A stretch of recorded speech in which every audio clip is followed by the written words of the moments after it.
Budget অধিবেশনে রাজ্যপালের ভাষণ, একাধিক বিষয়ে আপত্তি বিজেপির। রাজ্যপালের ভাষণে শান্তিপূর্ণভাবে উৎসব পালনের উল্লেখ, বিরোধিতা করেছে বিজেপি। দুর্গাপুজো সহ উৎসবের সময় রাজ্যে শান্তিপূর্ণ আইন শৃঙ্খলার পরিস্থিতি। বাজেট অধিবেশনের শুরুতে উৎসব পালন নিয়ে রাজ্যপালের ভাষণ। পুলিশ দিয়ে সরস্বতী পুজোর প্রসঙ্গ তুলে তীব্র আপত্তি জানিয়েছে বিজেপি। মুখ্যমন্ত্রীর কলেজে কেন পুলিশ দিয়ে সরস্বতী পুজো? যোগেশচন্দ্র চৌধুরী কলেজের প্রসঙ্গ তুলে তীব্র আপত্তি বিরোধী দলনেতার। আইন শৃঙ্খলার প্রশ্নে শুধু আরজি করের ঘটনা নয়, তার তো উল্লেখ নেই। অপরাজিতা বিল বুক ঠুকে মুখ্যমন্ত্রী বলেছিলেন যে আমি 15 দিনের মধ্যে সবকে ফাঁসিতে ঝুলিয়ে দেব। অপরাজিতার বা অভয়ার ঘটনার পরে 9ই আগস্ট, তারপরে অন্তত 10টার বেশি শিশুকন্যা বালিকা ধর্ষণ খুন হয়েছে। একটার কথাও উল্লেখ এখানে নেই নারী সুরক্ষার ক্ষেত্রে, রাজ্যের আইন শৃঙ্খলার প্রশ্নে উল্লেখ নেই। রাজ্যপাল পড়লেন কেন? রাজ্যপাল নিশ্চয়ই তার ন্যূনতম একটা সম্মতি আছে বলেই তো পড়েছেন, নইলে তো টেবিল করে দিতেন। তো শুভেন্দু অধিকারী যদি কিছু বলার থাকে তো রাজভবনে গিয়ে রাজ্যপালের সঙ্গে কথা বলুন। কথায় কথায় বলে আমি রাজভবন যাচ্ছি, রাজভবন যাচ্ছি, রাজভবন যাচ্ছি, তো গিয়ে সেখানে বলুন। রাজ্যপাল যেটা সাংবিধানিকভাবে যেটা পড়ার সেটা পড়েছেন এবং কোথাও সম্মতি তাঁর নিজেও তাঁর অনুভূতি কাজ করেছে তাই পড়েছেন। রাষ্ট্রপতি কি পড়েন? শুভেন্দুবাবুদের জিজ্ঞাসা করি, রাষ্ট্রপতি কি পড়েন?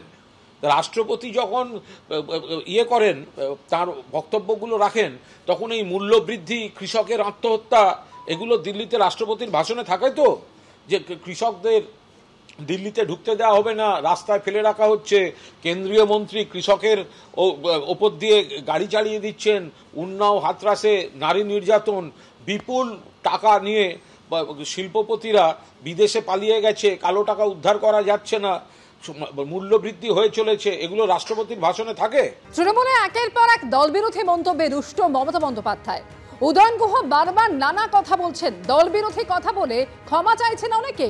উদয়ন গুহর নাম করে এমনই বার্তা তৃণমূল নেত্রীর, এদেরকে বারবার ক্ষমা করা যায় না। পরিষদীয় দলের বৈঠকে সাফ বার্তা দিলেন মমতা বন্দ্যোপাধ্যায়।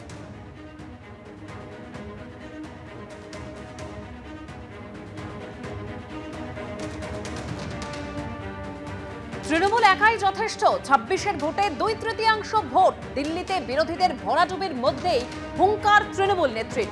এখানে কংগ্রেসের কিছু নেই, আমরা একাই যথেষ্ট। দিল্লিতে ভরাডুবি নিয়ে কংগ্রেসের সঙ্গে আপকেও বার্তা। দিল্লিতে কংগ্রেস আপকে সাহায্য করেনি, হরিয়ানায় আপ কংগ্রেসকে সাহায্য করেনি। দুদল একসঙ্গে থাকলে এই ফল হতো না। বাংলায় কাউকে দরকার হবে না, এখানে কংগ্রেসের কিছু নেই, আমরা একাই যথেষ্ট। 2/3 ভোট নিয়ে 26-এর ভোটে আমরাই ফিরব। তৃণমূলের পরিষদীয় দলের বৈঠকে বার্তা মমতা বন্দ্যোপাধ্যায়।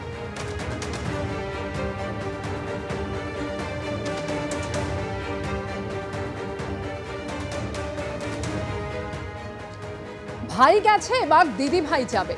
মুখ্যমন্ত্রী মমতা বন্দ্যোপাধ্যায় যখনই দিল্লি আসতেন, ওর সফরসূচি শেষ হতো না অরবিন্দ কেজরিওয়ালের সঙ্গে দেখা না করে। কটাক্ষ করেছেন শ্রমিক ভট্টাচার্য।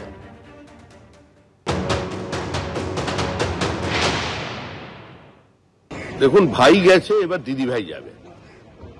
মুখ্যমন্ত্রী মমতা বন্দ্যোপাধ্যায় যখনই দিল্লি আসতেন, ওনার সফরসূচি শেষ হতো না অরবিন্দ কেজরিওয়ালের সঙ্গে দেখা না করে।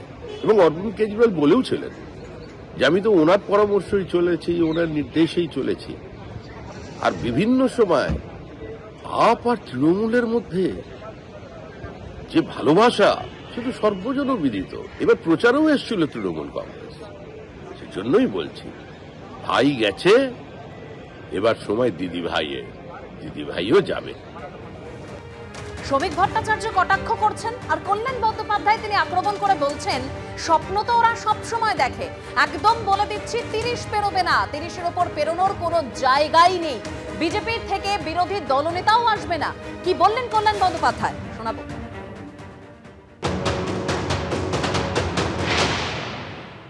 অত তো সহজ নয়, অত সহজ নয়। ভাই চলে গেলে দিদি চলে যাবে। ভাই তো বিজেপিতে অনেকদিন আগেই চলে গেছে, শুভেন্দু ভাই, তা বলে কি দিদি চলে গেছে? ও তো দিবা স্বপ্ন সবসময় দেখে।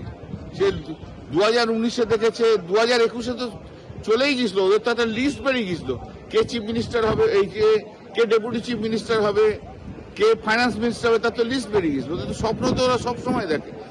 30 পেরোবে না, 30 পের ওপর পেরোনোর কোনো জায়গাই নেই।